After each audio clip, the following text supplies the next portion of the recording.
Oke, assalamualaikum warahmatullahi wabarakatuh. Eh, Jumpa lagi. Untuk kali ini kita lanjutkan job yang kemarin ya, yaitu untuk assembly final drive untuk HM400. Dia untuk sekarang prosesnya ini proses cleaning ya. Dibersihkan dulu areanya. Oke, biar komponen-komponennya ini sebelum kita pasang dalam kondisi yang bagus. Nah, ini debu-debu ini seperti yang dilihat, ini kan kotor, harus kita bersihkan. Oke, tuh kotor sekali ini. Lumayan lah untuk dilakukan pembersihan. Nah, kita lepas gasketnya ini. Gasketnya piston, gasketnya brake, maaf. Nah, ini floating sealnya yang besar kita lepas juga. Lepasan floating seal, ini floating seal Bekasi ya, tetap hati-hati ya. Kita cek untuk inspeksi, siapa tahu ada kerusakan di situ. Jadinya kita mengetahui kenapa kok kemarin kan ada bocor tuh, walaupun di floating seal yang kecil itu udah ketahuan kan kalau floating sealnya itu rusak. Kita cungkil-cungkil pakai Tommy bar atau bar pipih ya, agak miring, akhirnya bisa kelepas lah. Nah, kondisi-kondisi yang kotor ini akan kita bersihkan. Nah, dari oli-oli, kotoran kita bersihkan pakai solar bisa, oli bisa. Nah, ini adalah key acid yang diberikan oleh Yuti, jadi prosedurnya lengkap, kita tinggal ngikutin aja kok. Nah, kita contohnya ini flank, kita kebetulan kan ini kan sudah kita ganti, jadi kita reseal, tapi tetap kita pastikan apakah di sini ada deviasi, perubahan warna, bearingnya pun kita perhatikan apakah ada kerusakan atau enggak. Kalau tidak ada, sudah bagus, maka kita catat, tinggal conteng tuh shaft assembly ya kan, langsung kita pasang. Sudah, habis itu langsung ke hub assembling, ikutin pasang floating seal nomor 30B ya kan, ikutin aja. Nah, ini kan lagi dibersihkan tuh, kondisinya kan masih kotor tadi tuh. Nah, tempat dudukannya si seal di sini nih, tempat seal yang luar tadi tuh. Nah, ya kan, setelah dibersihkan dari kotoran, nah ini kan kasar, masih tuh kasar ya, kasar tuh harusnya halus lah, di tirusnya itu ada tirus. Nah, kalau ini paralel sambil bersihkan kita pasang floating seal. Nah, ini floating seal yang kecil. Nah, kemarin kan ini yang gepeng tuh, jadi oli keluar ke dalam diferensial ya, lewat sini nih karena dia gepeng dia. Nah, sekarang lagi proses untuk pemasangan floating sealnya. Hati-hati untuk menekan floating seal, untuk ujungnya benda ini harus kondisi tidak tajam. Floating seal itu orinya khusus, dimana jadi tidak boleh ada oli sama sekali, beda atau grease, campuran grease-nya. Floating seal jadinya semuanya ini kering, kondisinya ada kayak bedak, itu lebih bagus dipasang. Nah, ini yang kecil sudah selesai, yang besar sudah siap kita pasang juga, kondisinya sudah dibersihkan. Nah, ini kondisinya secara menyeluruh, langsung dipasang ya. Untuk floating seal yang besarnya ditahan, sambil proses untuk pemasangannya. Agak susah memang, tapi bisa memang agak keras. Perlahan-lahan aja ditahan sambil dilakukan ini pemasangan pelan-pelan. Jadinya harus kiri sama kanan harus imbang. Pak, diukur mau floating seal yang kecil mau yang besar. Jadi diukur itu tidak boleh lebih dari 1 mili kalau di key acid-nya. Nah, ini kan kita bisa ukur tuh, temuannya kan 9, berapa 7 kah itu. Nah, di sini 4 sisi itu harus setidaknya ya hampir ada yang ya maksimum 10 lah. Tadi ada yang ketemu 9, ya ini 10. Oke, kalau sudah langsung dipasang ininya apa? Sealnya yang luar tadi itu, yang sealnya yang luar. Arahan dari ini. Arahan dari QE-nya. Paralel kita paskan ya. Ini kan ini yang yang floating seal yang dalam kan floating seal ada 2. Jadi floating seal itu kan menghubungkan antara benda yang diam dan benda yang berputar. Dan antara benda dan berputar dan benda yang diam ini murni itu hanya floating ya, ini cairan ini aja, besi ini aja yang nempel. Nah, di ujungnya ini di ujungnya floating seal ini, di kontaknya si floating seal apa?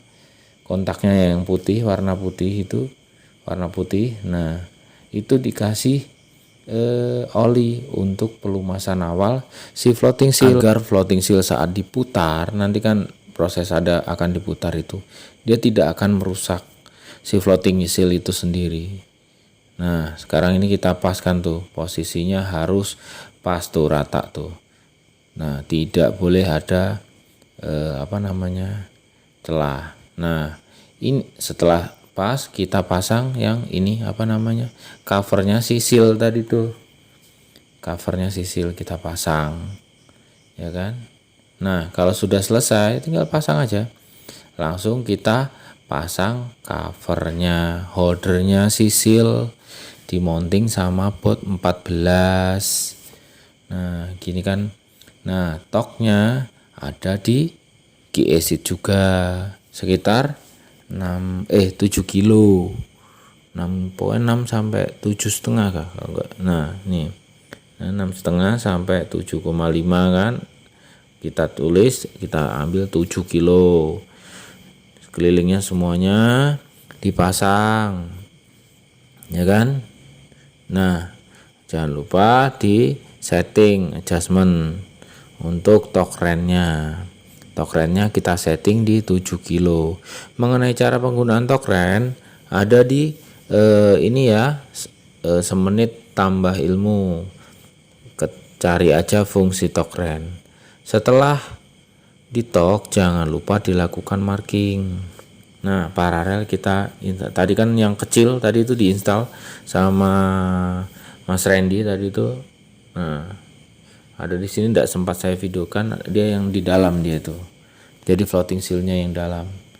Oke, kalau sudah, sekarang proses masang untuk hub assembly ke dalam ini kita pasang wheel brake-nya semua. Jadi wheel brake-nya kita masukin di split-nya itu. Jangan lupa dikasih oli antar piston disc brake. Nah, di sini nih kita awas tangan kejepit, kondisinya di sini tajam, berbahaya, dan kalau proses overhaul dilarang menggunakan sarung tangan, jadi tidak boleh. Oke, ini yang paling pertama damper, kita kasih oli dulu, kan sudah dikasih oli tuh, kelihatan bawah. Kita masukkan ujung geriginya posisi miring, kita tempelkan. Nah, posisinya lurus, habis itu dilepas tuh langsung. Oke, sudah. Habis itu kasih oli lagi, masukkan. Habis ini kan halus, langsung ketemu kasar. Nah, kasarnya disebut dis. Kalau yang halus disebut plate. Nah, hitung posisinya. Oke. Awas tangan itu agak kurang pas. Nah, udah. Situ kasih oli lagi di disnya. Baru dipasang plate ya. Nah, posisinya miring. Ini posisi pokoknya ujungnya miring. Paskan, habis kondisi miring, lepas. Nah, harus kurang dikit lagi tuh. Dikit. Nah, udah. Habis itu lepas. Nah, udah, dia akan lurus. Ya. Kasih oli lagi. Gini terus sampai dis sama plate-nya itu semuanya terpasang. Oke, jadi ingat, jangan dihentak, pelan-pelan saja, karena kalau dihentak takutnya cowel. Pelan-pelan aja, yang penting ini ujungnya, ujung gear ditempelin, ujung gear ya kan, habis itu udah. Nah ini kurang dikit lagi, itu dilepas aja langsung, ini kasih oli lagi. Oke, nah ujung, nah enak toh. Kalau sudah biasa, awalnya memang agak susah, tapi lama-lama akan biasa.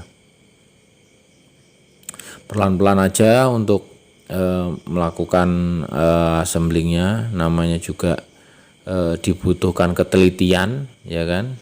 Jadinya harus hati-hati, jangan sampai ada kotoran yang masuk dalam komponen. Nah ini yang tinggal terakhir nih, ini yang terakhir itu berbeda, dia ada kayak dampernya gitu. Oke, nah terakhir ini udah aman. Satu lagi ya, belum deng, satu lagi. Nah udah, dia pokoknya terakhir itu dia itu berbeda. Ini kan masih dis. Nah, bukan saya salah itu, aman wes. Nah yang salah berbeda kan, nah lihatin ujung, berbeda ujung. Nah dia dinamakan damper. Nah, langsung jadi satu dalam satu sisi itu ada dua sisi, satu kasar satu halus. Sudah. Nah ini komponen disc brake-nya. Sekarang kita pasang pistonnya untuk disc brake tersebut, jalur oli. Nah ini o-ringnya dia itu berbeda ya, ada gepeng sama agak bulat dikit lah. Jadinya pastikan jangan sampai kebalik, dia kotak yang dalam tapi atas bawahnya ini berbeda. Yang datar itu posisinya di bawah, nah ini kan, ini kotak aja, yang satunya tirus tapi posisinya pun atas bawahnya berbeda, yang datar ketemu di bawah. Nah ini berbeda kan, kelihatan ada kayak kasar-kasar itu loh, kotak gitu loh.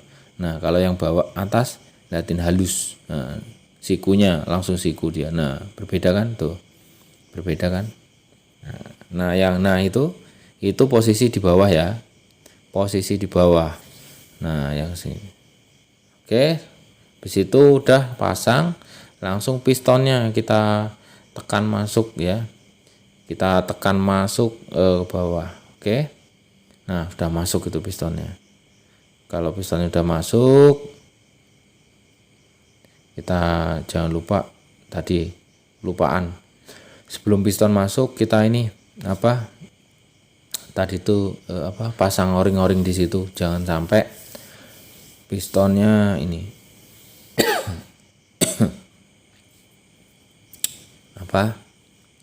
jangan sampai pistonnya rusak ya. Nah itu pistonnya dimasukin ke situ tuh. Tadi tuh piston yang sudah dimasukkan tadi kan berbeda tuh. Nah pistonnya masuk ke sini, habis itu kita tekan ya kan, di tracker aja sama baut. Nah sudah, habis itu sudah udah tuh sesuai tuh semuanya. Kita sudah sampai poin 18 nih, dari awal mulai sampai sekarang itu sudah di poin 18. Kita kencangin, toknya ada di situ 18 kilo, 16 sampai 20. Kita ambil 18 saja. Bautnya baut 22, soket 22. Nah, udah. Sekarang kita step ke 20. Jangan lupa pasang o-ringnya. Nah, o-ringnya ini rawan untuk jatuh dan terpleset. Jadinya o-ringnya ini dilakukan kasih grease yang banyak ya, enggak terlalu banyak, yang penting rekat. Nah kalau sekarang habis itu, kalau sudah siap, nah itu kan posisi O-ringnya ada di bawahnya, maksudnya di bawah yang hub wheel brake ini. Perlahan, hati-hati tadi waktu masukin O-ringnya, jangan sampai O-ringnya tergencet lepas dari dudukannya.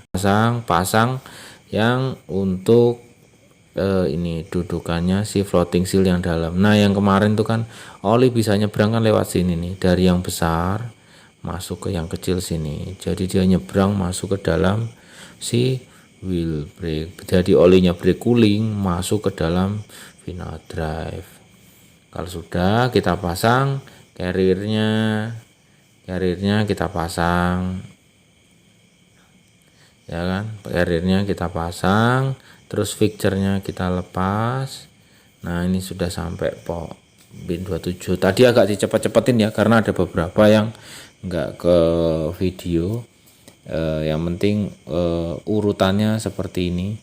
Ada beberapa yang mungkin teman-teman sudah bisa lakukan analisa tersendiri karena sedikit aja. Sekarang yang dilakukan adalah mencari proses preload. Nah, ini nih yang kritikal ya dalam di sini nih. Ini cara mengetahui jadi tujuan dari preload adalah mengetahui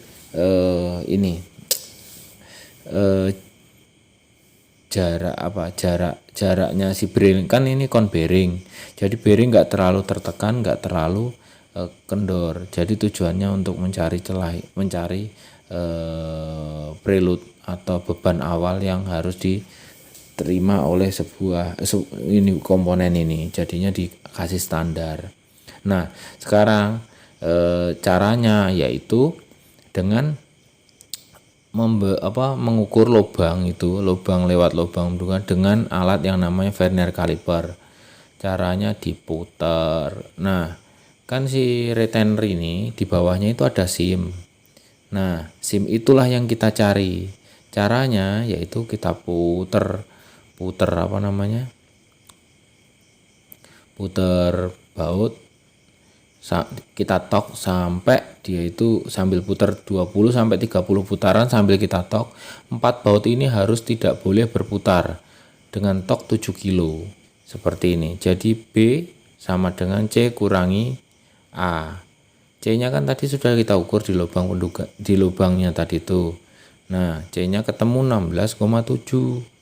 C-nya 16,7. Kita kurangi tebal dari si retainer.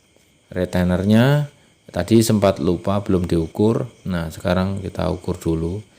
Kalau kita ukur dulu retainernya, jadi kita lepas lagi karena itu yang akan menentukan SIM-nya. Jadi tadi saat video mutar nggak saya videokan karena butuh orang banyak, jadinya nggak sempat ke video. Kalau ini proses ngukur si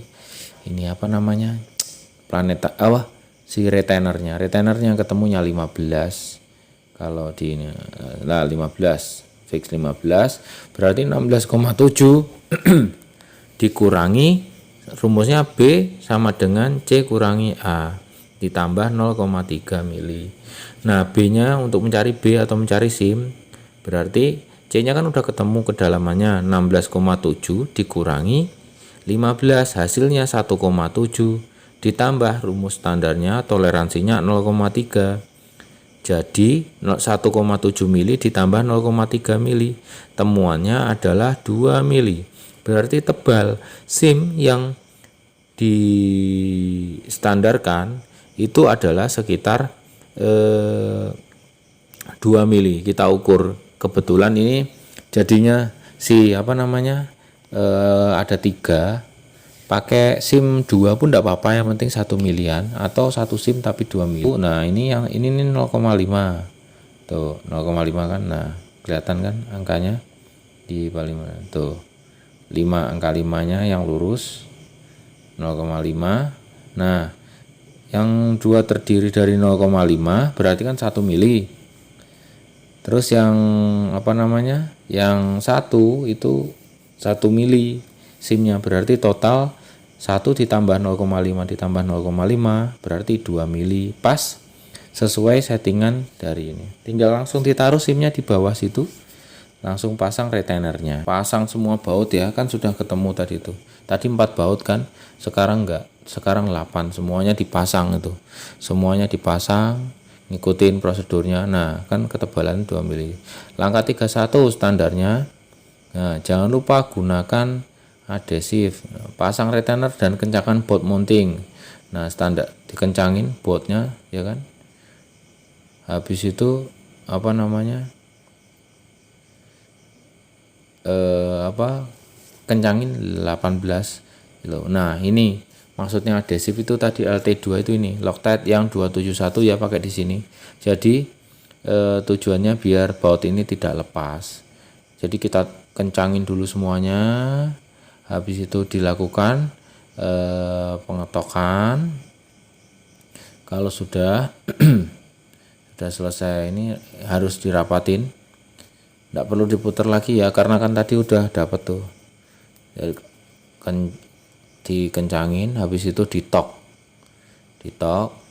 kan, nah udah ditok tuh, kita kasih marker 1 strip. Nah setelah tertok semuanya baru dilepas satu, dikasih Loctite, lepas satu kasih Loctite, tok lagi. Nah habis itu kan, nah contohnya ini, nah langsung setelah dilepas satu, dikasih Loctite, dipasang, langsung ditok, terus dikasih tanda kedua, berarti komponen bautnya tersebut ya sudah ditok, ya sudah dikasih Loctite, jadinya sudah ketemu paralel. Nanti kalau sudah selesai semuanya ya kan, kita lakukan pengukuran lagi, diputer apakah ada noise apa enggak di putarannya si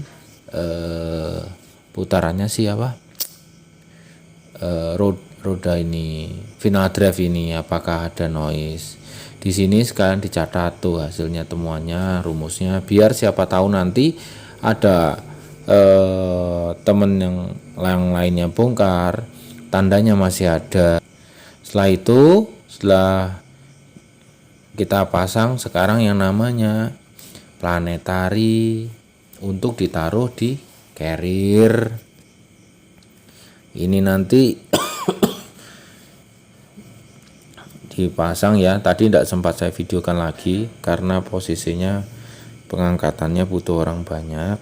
Nah ini sudah kepasang, pastikan yang di sini kritikalnya adalah kembali lagi memasang o-ringnya tadi itu yang di bawah, jangan sampai terlipat ya, karena itu riskan sekali. Kalau sudah pasang covernya yang atas, tapi tidak usah di tok, karena nanti di unit ada sub yang perlu dipasang lagi, jadi perlu buka cover lagi. Oke, mungkin itu untuk langkah assembling. Terima kasih sudah menonton dan sampai jumpa.